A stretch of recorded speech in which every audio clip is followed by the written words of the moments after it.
Assalamualaikum warahmatullahi wabarakatuh. Salam sejahtera untuk Sobat Teras dimanapun Anda berada. Jumpa lagi bersama saya, Eri Satria Yudatama, dalam video sederhana pembelajaran sosiologi materi kelas 11 SMA. Nah, Sobat Teras jangan bosan-bosan ya menyimak video pembelajaran yang saya buat.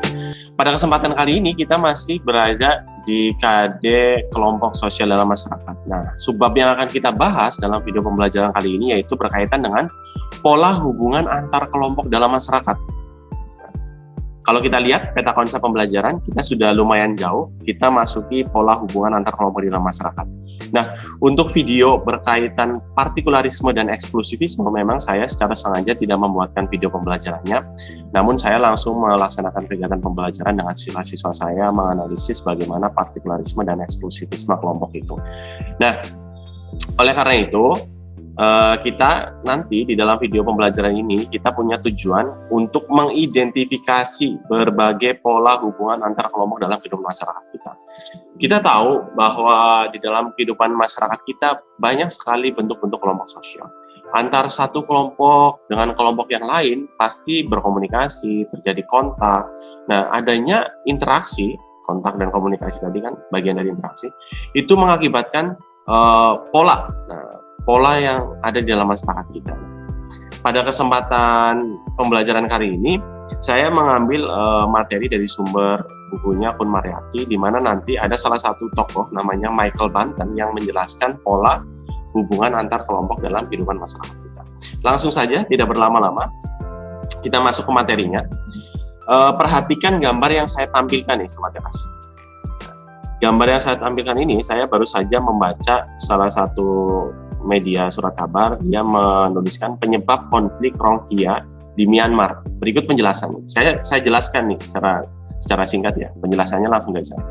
Jadi waktu itu etnis Rohingya di Myanmar itu mengalami pengusiran oleh pemerintah di sana. Karena apa? Karena tidak dianggap bagian dari kelompok masyarakat warga di Rohingya. Nah, makanya terjadi sebuah pengusiran nih terhadap etnis Rohingya tersebut. Nah, pengusiran di sini merupakan salah satu pola hubungan antar kelompok yang terjadi di dalam masyarakat kita. Nah, kelompok Rohingya yang diusir oleh kelompok dominasi di Myanmar, yaitu masyarakat asli Myanmar tersebut. Nah, ini salah satu bentuk pola hubungan antar kelompok. Kita akan membahasnya nanti secara detail apa saja pola-pola tersebut, dan ini sebagai stimulus awal ya berkaitan dengan materi pola hubungan antar kelompok kita. Nah, langsung saja di dalam bukunya Kun Mariyati dijelaskan bahwa Michael Banton ini mengemukakan bahwa terdapat berbagai kemungkinan pola hubungan antar kelompok. Jadi hubungan antar kelompok yang ada di masyarakat kita, Michael Banton ini menyebutkan ada 5. Yang pertama itu akulturasi. Ada dominasi, ada paternalisme, ada integrasi, dan ada pluralisme.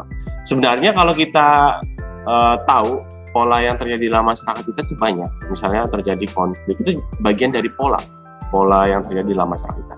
Namun pada kesempatan ini saya hanya menjelaskan yang disampaikan oleh Michael Banton. Langsung saja yang pertama yaitu akulturasi.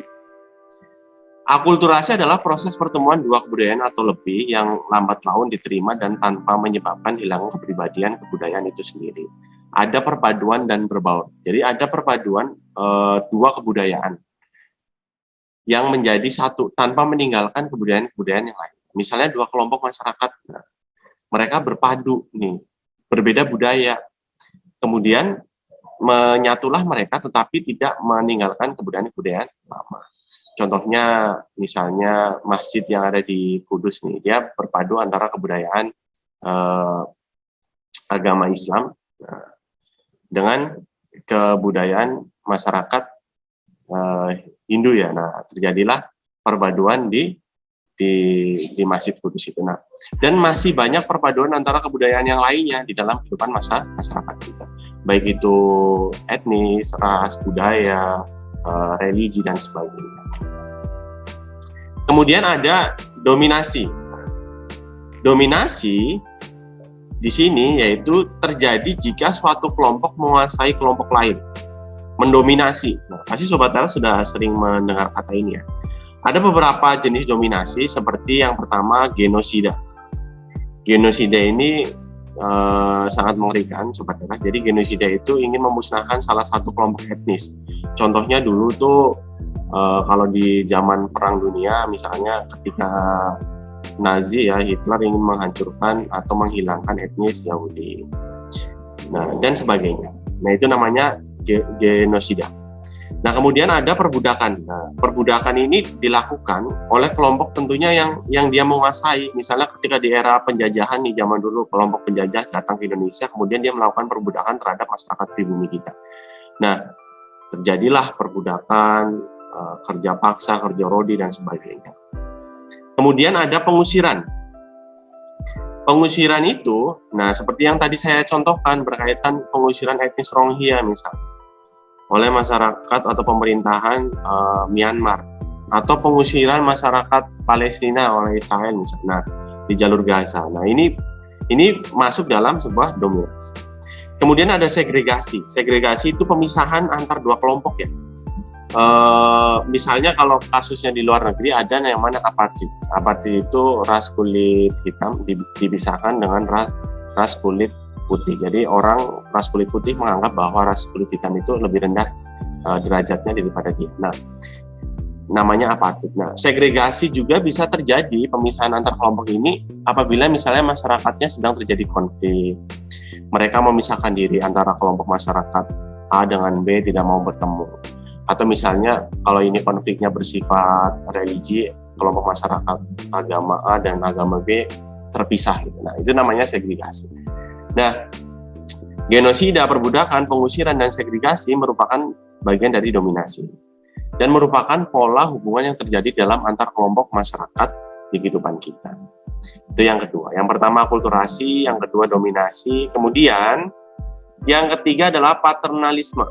Paternalisme ini dijelaskan dalam bukunya bahwa dominasi kelompok ras pendatang atas kelompok ras pribumi terjadi apabila kelompok pendatang lebih kuat. Kalau ini contoh realnya itu ya ketika era kolonial, penjajahan, dan sebagainya. Paternalisme itu bisa terjadi juga misalnya salah satu kelompok masyarakat nih di Indonesia kemudian datang dia ke wilayah tertentu, kemudian dia menguasai di sana, menguasai sektor perekonomian, menguasai sektor politiknya, barangkali pemerintahan di daerah setempat situ, dan akhirnya terjadi paternalisme. Dan itu bisa mengakibatkan konflik di dalam kehidupan masyarakat kita, konflik antar kelompok. Nah, dalam pola ini ada 3 macam nih masyarakat yang dijelaskan oleh Michael Benton. Ada masyarakat metropolitan, ada masyarakat kolonial terdiri dari masyarakat pendatang dan masyarakat pribumi, kemudian ada masyarakat pribumi yang dijajah. Nah, di dalam paternalisme itu dibedakan menjadi 3 macam masyarakat oleh si Michael Benton. Itu yang ketiga. Kemudian yang keempat ada integrasi. Integrasi sosial adalah adanya penyesuaian unsur-unsur yang berbeda di dalam masyarakat sehingga menjadi kesatuan yang utuh. Unsur-unsur yang berbeda tersebut dapat meliputi perbedaan kedudukan, sosial, ras, etnik, agama, dan sebagainya. Nah, integrasi ini penyatuan. Bisa jadi penyatuan dari berbagai kelompok masyarakat, kemudian dia menjadi kesatuan yang utuh. Nah, bisa jadi dari ras, etnik, agama, dan sebagainya.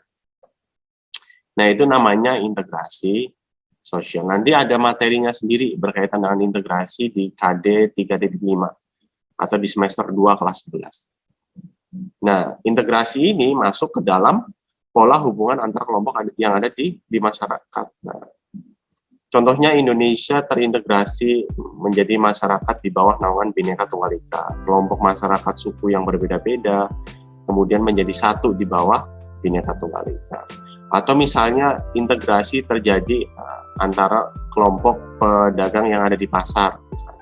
Ada kelompok yang menjadi distributor, ada kelompok yang menjadi produsen, kemudian mereka saling menyatu menjadi kesatuan masyarakat, kemudian saling berhubungan satu sama lain. Nah, itu termasuk sebagai integrasi. Kemudian yang terakhir yaitu pluralisme. Seperti gambar yang saya tampilkan di sini, keberagaman budaya masyarakat Indonesia. Pluralisme adalah suatu paham atau pandangan hidup yang mengakui dan menerima adanya kemajemukan atau keanekaragaman dalam suatu kelompok masyarakat. Kemajemukan yang dimaksud misalnya dilihat dari segi agama, suku, ras, adat, dan istiadat dan lain-lain. Jadi pluralisme ini sebuah paham ya. Isme itu kan artinya paham, keyakinan. Plural itu kemajemukan, keberagaman, keanekaragaman. Jadi pandangan hidup bahwa di dalam kelompok sosial yang ada di lingkungan masyarakat kita itu harus punya prinsip ini. Kita harus menghargai perbedaan yang ada antara satu kelompok dengan kelompok yang lainnya. Supaya apa? Supaya bisa menjalin pola hubungan yang baik antara satu kelompok dengan kelompok yang lainnya. Makanya dinamakan sebagai pluralisme. Nah, Sobat Teras, mungkin ini penjelasannya terlalu cepat tapi tidak apa-apa. Jadi itu ada beberapa pola hubungan antar kelompok yang terjadi di masyarakat kita. Tadi yang pertama ada akulturasi, kemudian ada dominasi. Dominasi ada beberapa rincian seperti pengusiran, genosida, segregasi, dan sebagainya. Kemudian ada paternalisme, kemudian ada integrasi, dan yang terakhir ada pluralisme. Dan Sobat Teras bisa membaca lagi lebih detail di buku Sosiologi Kunmariati kelas 11. Silakan, di situ juga sudah dijelaskan secara gamblang berkaitan dengan materi pola hubungan antar kelompok di dalam kehidupan masyarakat. Barangkali ini yang bisa saya sampaikan, semoga bermanfaat untuk Sobat Teras semua. Sampai jumpa di video pembelajaran yang berikutnya. Assalamualaikum warahmatullahi wabarakatuh. Dadah.